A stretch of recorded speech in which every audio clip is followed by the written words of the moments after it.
Today's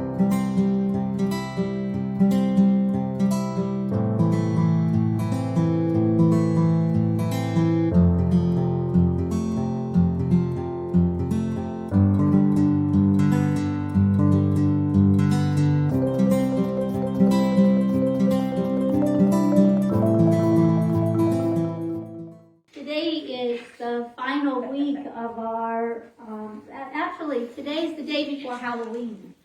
And if you have not read and learned how Halloween began, take a minute to do that before tomorrow. It's wonderful, fascinating. And today's the final week of our book study, Practical Metaphysics by Eric Butterworth. And, we wear these masks mostly out of fear.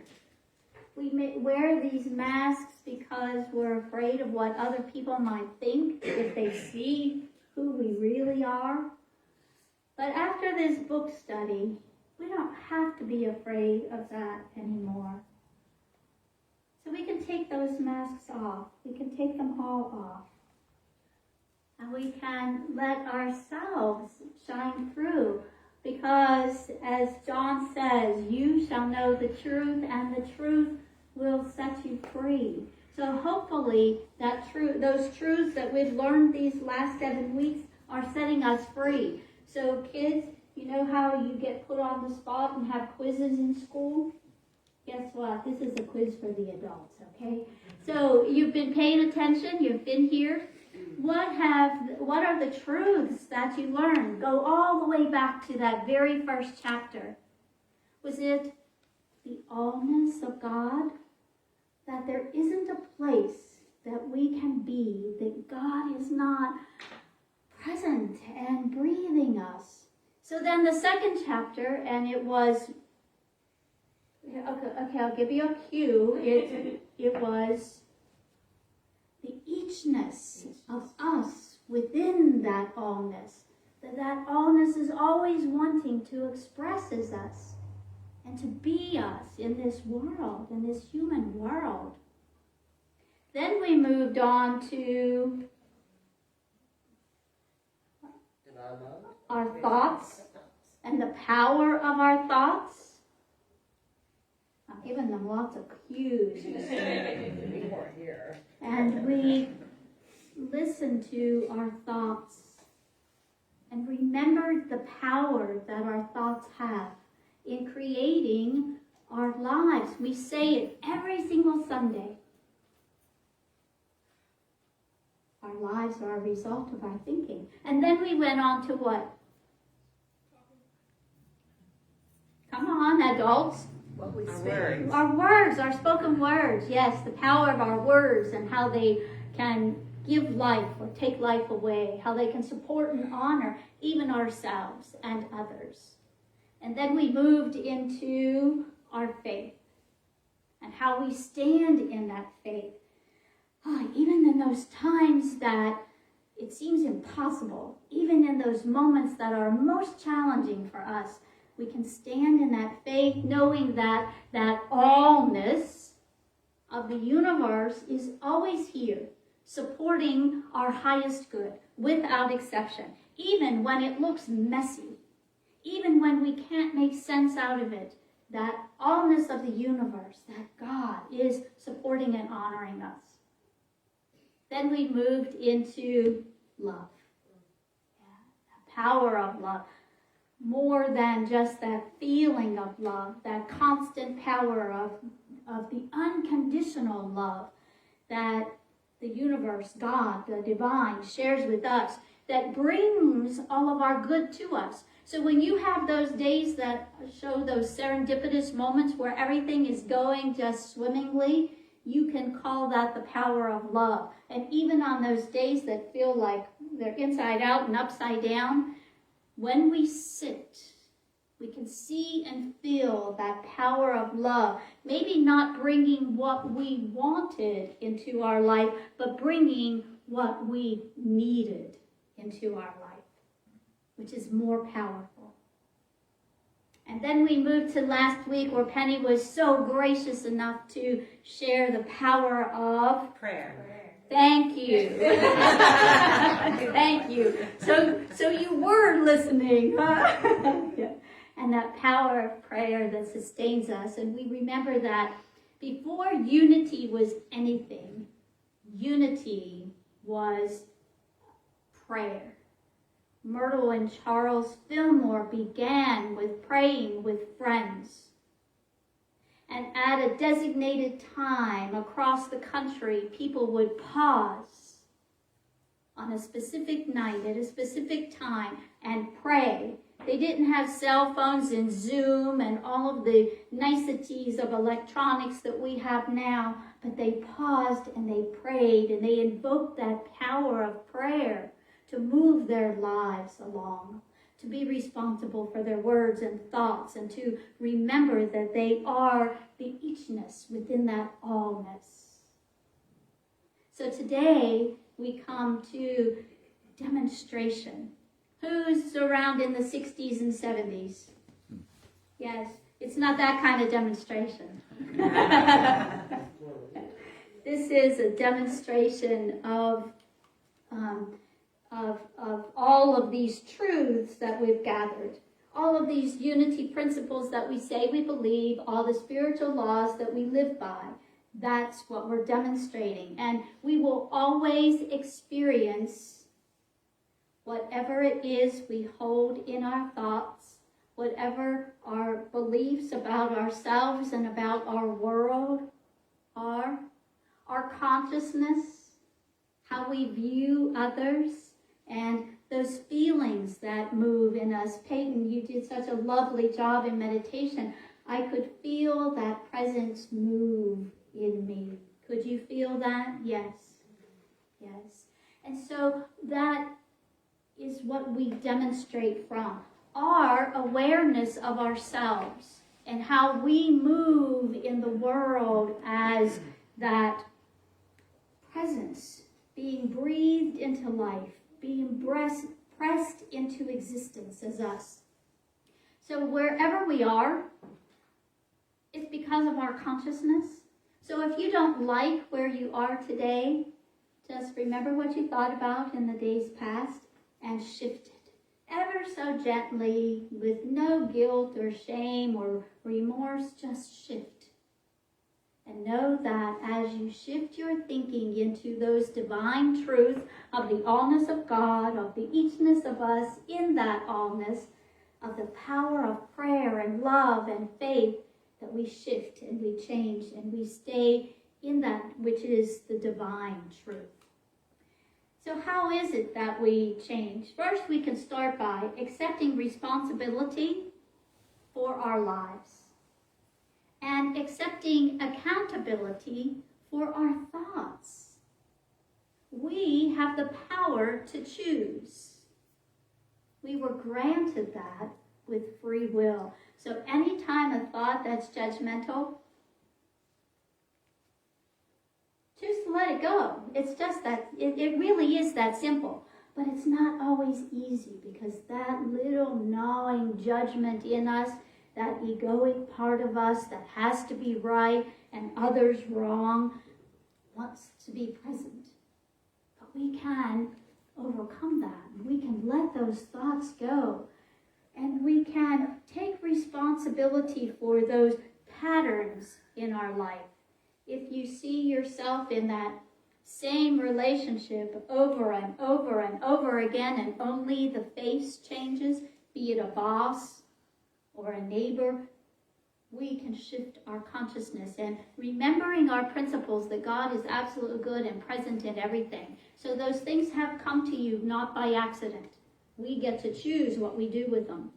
We can learn mighty powerful lessons about love and compassion and kindness, or we can stick our heels in and just stay in judgment. It's our choice whether to be miserable or not.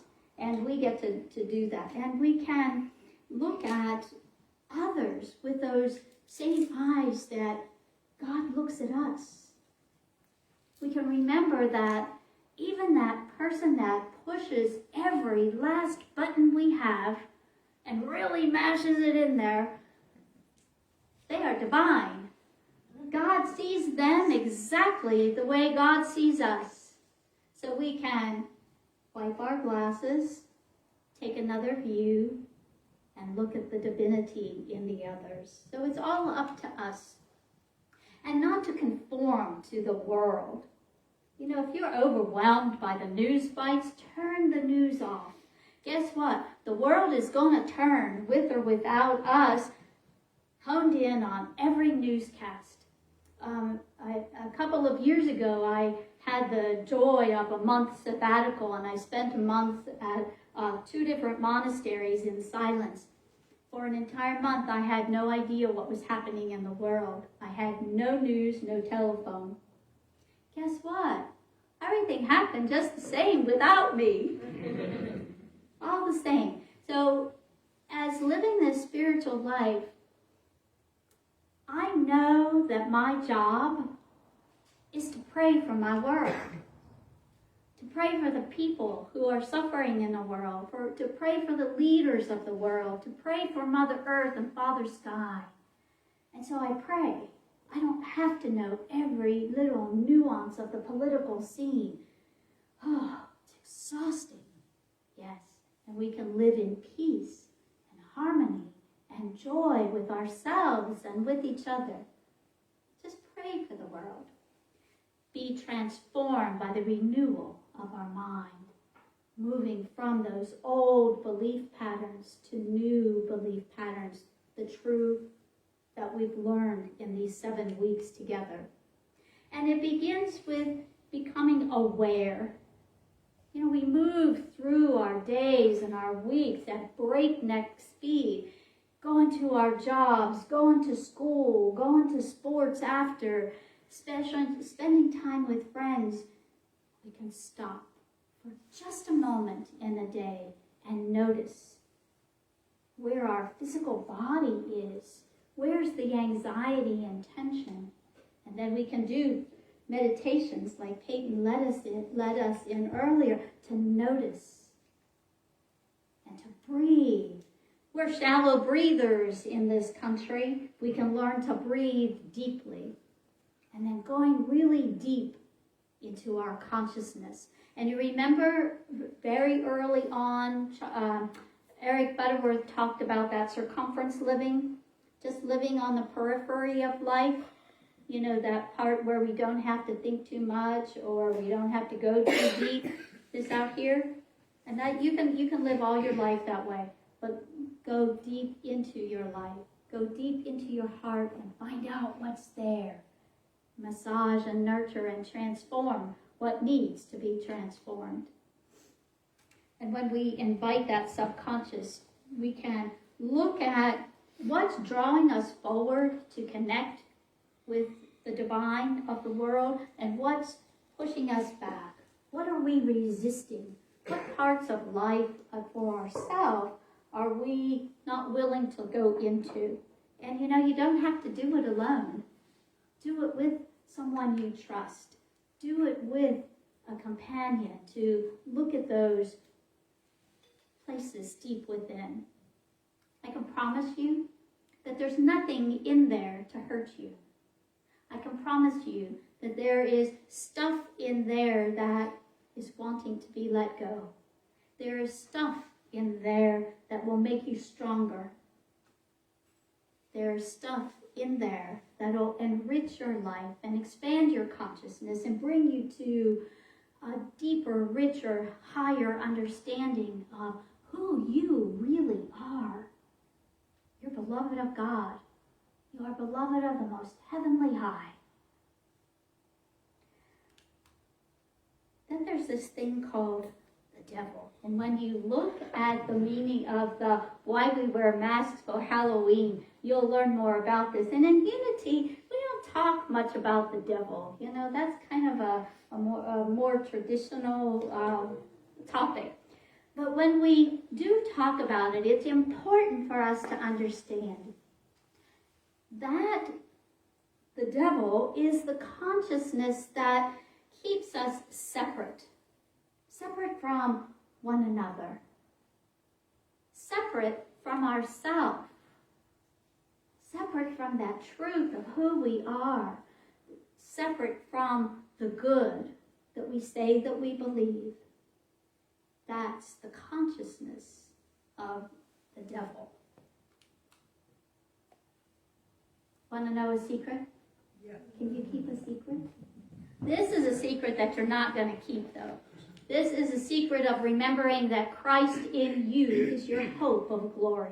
This is said to be Charles Fillmore's favorite scripture. Christ in you, your hope of glory.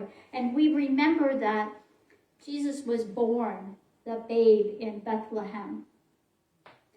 But he evolved his consciousness into the Christ. That same Christ is present and ready and waiting for us to bring it forward, to express it in every day as we walk our path, whatever our day looks like, whether we go to school or go to work or stay at home, whatever we do, that Christ consciousness is waiting to be expressed as us. And Eric Butterworth says, the great secret to demonstration is not to find something out there in the universe, because the universe can't give you any of that, but become aware of what's within, because your truth is deep within you. He goes on to say, you have the allness of the universal flow, and allow it to demonstrate itself through you. Because as that moves through you, that is life. So there's no magic potion, even though Dorothy had some fabulous red slippers. Yeah. Dorothy didn't need those slippers. Remember, she had that power within her from the very beginning. She just didn't know it. But they helped. She just didn't know it. Yeah, and there's nothing better than fabulous shoes to help you on the way. Yeah. Yeah. So remember that God doesn't work miracles for us. God works through us. And God is only able to do what we are willing to allow God to do as us. So what are you willing? What are you willing to expand and grow into? What are you willing to allow your spirit to be? There's a formula. Here's where a real test comes in.